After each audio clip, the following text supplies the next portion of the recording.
Ngayong tumaas na ang presyo ng bigas, may ilang alternatibo na pwedeng ipamalit dito. Gayunman, marami pa rin Pilipino ang hinahanap-hanap talaga ang kanin sa kanilang hapagkainan. May news to go si Tina Panganiban Perez.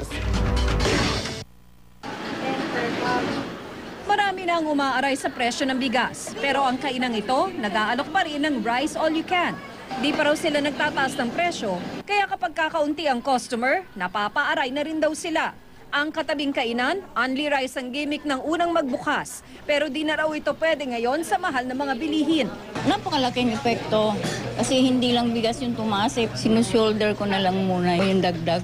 Noong nakaraang semestre, 10 pesos ang kada cup ng rice dito. Ngayon, 12 pesos na. Pero di pa kasama rito ang itinaas ng presyo ng bigas nitong mga nakaraang araw. Sinubukan daw ni Linda na mas murang bigas ang ihanda, pero sila raw mismo di ito makain. Pag umorder kami ng sabihin medyo laon para, ang ano noon para umalsa, medyo madaming servings ang magagawa. Hindi hindi maganda yung sa singaw pa lang. Ang ilang kumakain dito, di raw kayang mag-no rice.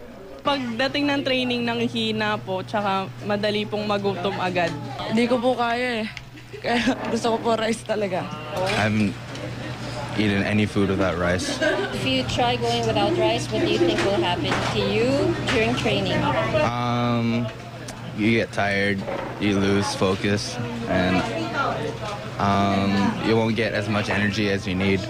Ayon sa isang nutritionist dietitian, kalahati ng ating calorie requirements sa isang araw galing sa kanin at iba pang carbohydrates.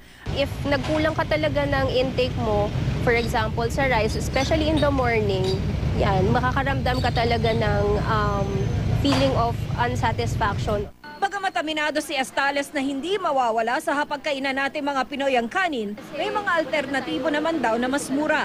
Ang kalahating cup ng kanin na may 100 calories, katumbas ng kalahati ng isang medium-sized kamote o kasava.